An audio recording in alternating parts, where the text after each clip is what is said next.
El so estilo, la identidad artística, los instrumentos que construye, todo forma parte d'un proyecto basado en una profesionalización que trae consigo años de oficio. Señor Mo escuende la súa identidade tras dunha máscara polo que tarrez metes en as redes, porque bebe de la cultura surf rock fronteriza e porque eso dai la mesma llibertad que non suxetase a un estilo musical concreto.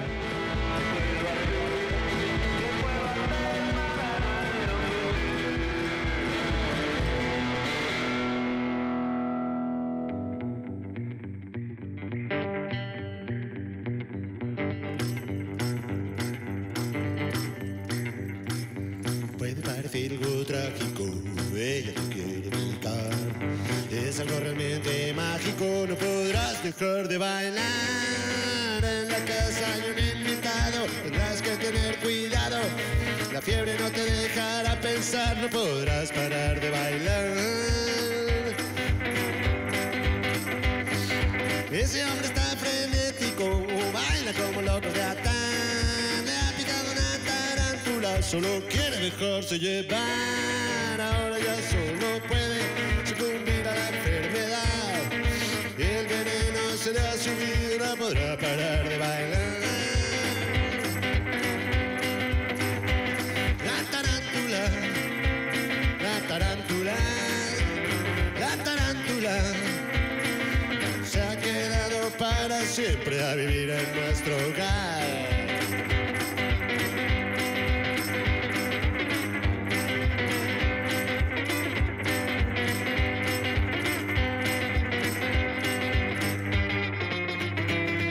La tarántula, la tarántula, la tarántula se ha quedado para siempre a vivir en nuestro hogar.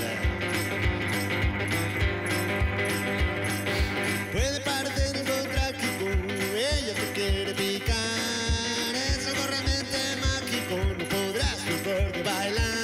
No podrás dejar de bailar. No podrás dejar de bailar. No podrás dejar de bailar. Y bailar, y bailar, y bailar. Y bailar, y bailar, y bailar. Y bailar, y bailar, y bailar. Y bailar, y bailar. Y bailar.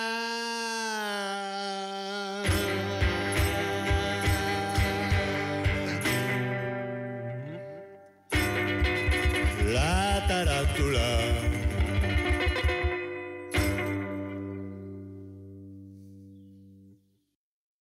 Señor Mo, que es el hombre orquesta enmascarado, que guardas celosamente tu intimidad, no la vamos a descubrir ahora, ahora mismo, no, pero sí es verdad que bueno, no eres el único artista que opta por esta opción de llevar la identidad ahí un poquín oculta, así que por ahí empezamos. ¿Por qué ocultar tu identidad y llevar máscara para tocar, para hacer la entrevista, por ejemplo, y todas estas cosas? Pues mira, empezó un poco como de casualidad, pero al final no paro de encontrar justificaciones. Así, ¿eh? Sí. A posteriori. Sí, a posteriori un montón. Pero seguramente la primera de todas fue más el tema de las redes sociales. Era la pereza de estar poniendo mi careto en las redes sociales todo el tiempo, ¿sabes? Y me pareció una idea... Empezó un poco por la chorrada cuando presentaba las guitarras, cuando empecé a hacerlas, antes de ser señor Mo incluso y tal. Sí. Y bueno, te lo quedaste. Sí, sí. Pero esa ocultación tenemos que matizar que empieza una vez ya sales al escenario, por ejemplo, aquí haces la actuación, porque yo tenía duda de si vendrías con la máscara durante... Ya de casa, ¿no? Sí, ya de casa. Sí, era bien, ¿eh? Sí, o si voy al supermercado con ella. Todavía no llega a eso, pero... Pero bueno, llegaremos. Poco te falta. Pero bueno, todo se puede andar, todo se puede andar. Hombre, la verdad que si vienes a los conciertos... Siempre me vas a verme al careto en algún momento, claro. Sí, claro, tampoco soy tan friki. Como los Daft Punk o así, ¿no? Sí, no, tampoco llego a esos extremos y de momento como tampoco tengo un pipas como para que se ocupe de pues entonces hay que quitarse la máscara. Hablabas antes de cuando empezaste a hacer guitarras y tal, porque bueno, una de las facetas fundamentales de este proyecto es también tu faceta de luthier, ¿no? Tienes aquí algunas cosinas por aquí, nos las puedes enseñar si quieres. Correcto. Pues bueno, por ejemplo, mira, esta es la primera que hice, aquí es donde empezó todo. esto es una tabla de skate y la verdad que puede parecer como muy compleja, pero es un instrumento que se puede hacer con un taladro y un destornillador. O sea, no necesitas mucho más. ¿Y la idea cómo te surge ahí? Empezó en un concierto que fui a ver a Bilbao de una banda que me mola mucho que se llama Left Lane Cruiser. Y en un momento del concierto el bajista sacaba un cacharro hecho por ellos con una tabla de skate, que era un engendro, bueno, un engendro brutal. El puente estaba hecho con una botella de cerveza, una macarrada tremenda, con 2 cuerdas nada más. Y cuando lo dije, ¡guau! Vamos allá. Esto lo tengo que hacer yo. Y al final, bueno, me hizo una de 6. Un poco diferente, pero... ¿Podemos probarla? No sé pero sí, por supuesto. Pero es como una pedal steel, ¿no? Se toca. Sí, exactamente. A ver. Bueno, aquí más o menos lo único que, claro, esta tiene mucho truco, porque no tiene las marcas de las notas. Ya, claro. Entonces os voy a decir, yo me las sé por los dibujos. Claro, el ojo, por los dibujos. Todo esto del slide empezó también porque eran gente ciega que tocaban la guitarra y tal, entonces iban como a huevo, ¿no? Bueno, o sea que tú emulaste hasta eso. Es un poco a huevo también. Sí, hasta un poco eso. A ver, Marte, arrancas. Pues más o menos. Los potenciómetros duran mucho, también.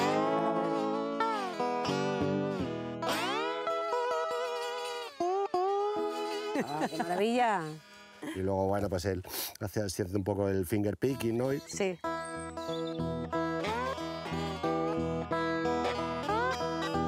Oye, pues suena, ¿eh? Qué bueno. Suena, además tiene una sonoridad muy guay. Sí. Afinaciones abiertas, que hablábamos antes, sí. es importante. Qué bueno. Eso para que... Sí. Y luego tienes por ahí... Bueno, ¿quieres probarla esta? Bueno, yo como queráis. No, yo la de... Venga, vale. Bueno, tienes antes el ampli. Bueno, el ampli sí. Hay de 2 vatios, ¿no? También los fabrico yo, los amplificadorillos y y está hecho en una cajina... De puros, sí, ¿no? son cajinas de puros, igual que la guitarra de puros que voy a sacar luego en la actuación, la actuación. Pues también otro cacharrito que me dio por hacer otro invento. Como te vas haciendo un poco proceso de inmersión, ¿no? Y vas contactando con gente en las redes y viendo un poco lo que hacen. Cómo lo hacen y demás. Sacas de aquí y allá. Lo haces para ti, pero también esto luego al final tienes algún encargo, ¿no? Esto te lo ven ahí, ¿no? suelo tener algún encargo. Lo que no tengo es stock nunca. O sea, esto es movida, lo pillas y lo pillas y para ti. O sea, que tenemos el steel guitar, tenemos el ampli chiquitín, que decíamos que tiene como 2 vatios, y luego también tenemos ya... Y luego tenemos la primera guitarra como tal, con mástil que hice, que fue esta también. Está basada también un poco en las Cigar Box, aunque sea una lata, ¿no? Bueno, aquí las cajas de puros, para la gente que no... A lo mejor hay gente que no lo entiende y estamos aquí diciendo los Cigar Box.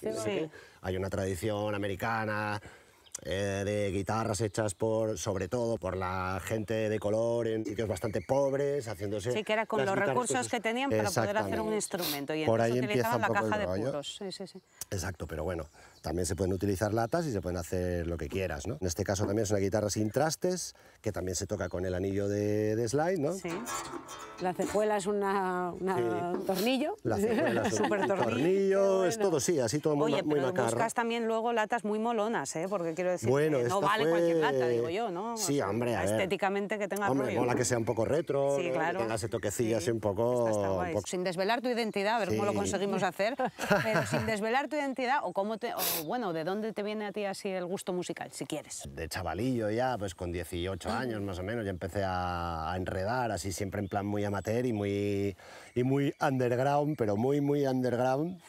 Entonces, bueno, pues poco a poco, luego fui tocando en grupos y así, pues eso, a poquito tocando por los garitos de Asturias y esas cosas y bueno, sobre todo por diversión también, por terapia también, mucho por terapia. Bien. Sí, porque es muy terapéutico, seguro que pues sí, pues un montonazo. Sí, entonces bueno, empecé sobre todo también por eso. Y hasta llegar ahora a hacer blues de pantano. Sí, se puede decir. Y cantar, por ejemplo, a los Molletes. Esa es buenísima. La pregunta es, sí, la de Molletes y el vídeo es genial. ¿Qué te inspira? O sea, ¿todo te inspira? O sea, ¿hay una canción en todo, incluso en un mollete? Bueno, claro que la hay. Mira, lo del mollete, a ver, estos últimos 3 años me he pasado casi un año así a cachitos, pero me lo he pasado en Cádiz, ¿vale? Entonces allí tienen una cosa que yo, que soy muy de desayunar fuera, soy muy desayunador, pues tienen mucho el rollo de que tú cuando te sientas a desayunar y preguntas ¿qué tenéis para desayunar? Lo primero que te dicen es mollete, bollo o rebaná. ¿no? Entonces dije, joder, es que... Es un estribillo, claramente. Es que está hecho. Entonces no tuve que hacer mucho más, la verdad. Son cosas muy cotidianas. Y toda la parte también estética, porque toda la parte estética que está ahí, lo del pantano, un rollo así muy americano, ¿no? El pantano, la mecedora, la escopeta. Y luego también, si es verdad que las máscaras que llevas cuando es así integrales de estas de luchador, ¿no? Así un poco mexicano, ese rollo, o sea, que es rollo fronterizo. Y todo eso, que claro, todo eso tiene en torno a toda esa estética, y también cómics, hay pelis, hay series. ¿Tú también bebes un poco de toda esa cultura? Claro, por supuesto. Está todo entresacado de ahí. Y luego, por ejemplo, lo de las máscaras viene mucho... Yo estuve muchos años tocando también con una banda que hacía surf rock.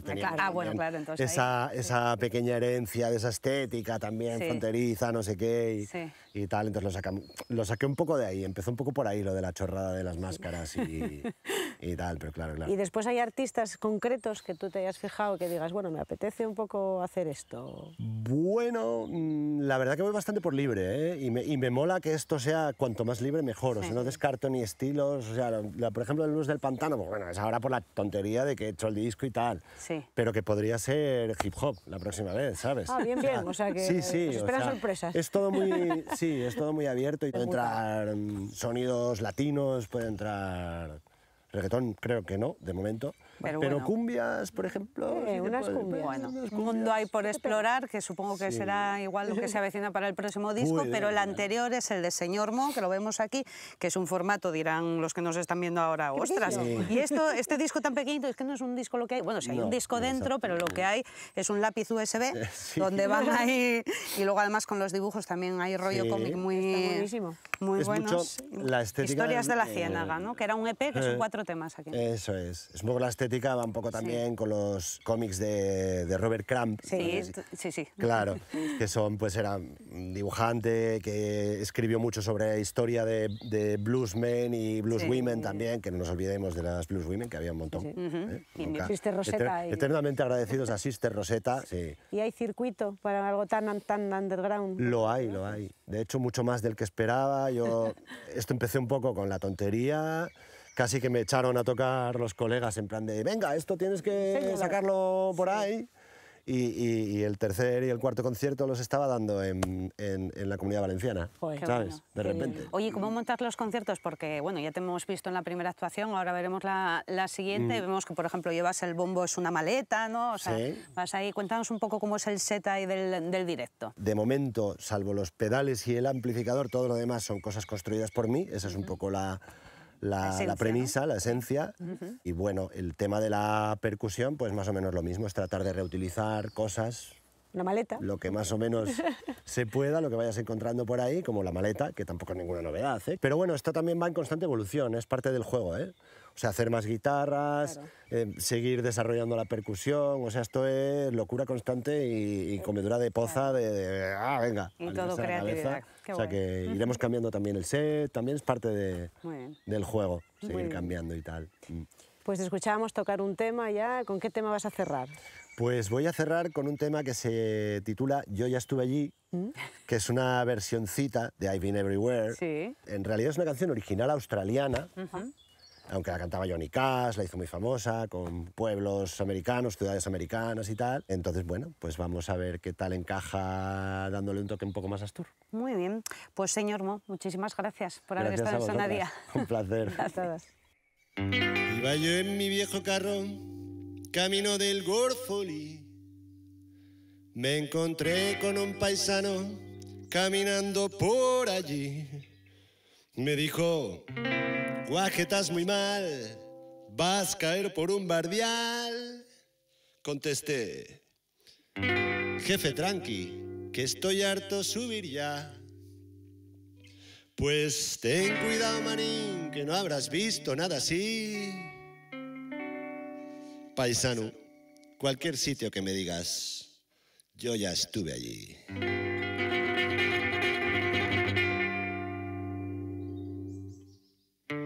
Yo ya estuve allí, sí, yo ya estuve allí. Fui a todas las playas, a los montes subí, crucé todos los ríos porque yo ya estuve allí. Estuve en Luces, Colunga, Carabia, Covadonga, la isla Ribes, Elorio, Gobiendes y Ponga, Parres, Cuerres, Ebares, Beceña, Llobia, sobre Escobios, Sotres, Carreña, Llerán, Diamante, Bañugas, Mazaneda, San Martín de Podes y Las Vegas, Corbera. Yo ya estuve allí, sí, yo ya estuve allí. Fui a todas las playas, a los montes subí, crucé todos los ríos porque yo ya estuve allí.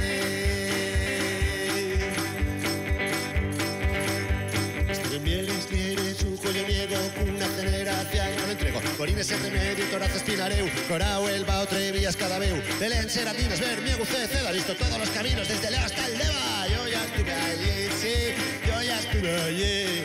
Fui a todas las playas, a los montes subí, crucé todos los ríos porque yo ya estuve ahí.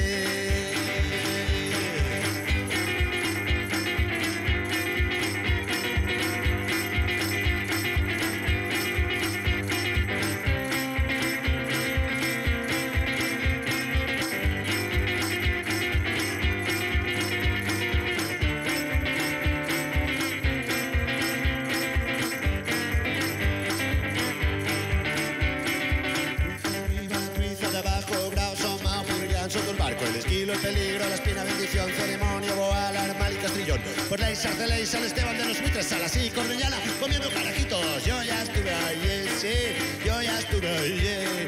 Fui a todas las playas, a los montes subí, crucé todos los ríos porque yo ya estuve allí.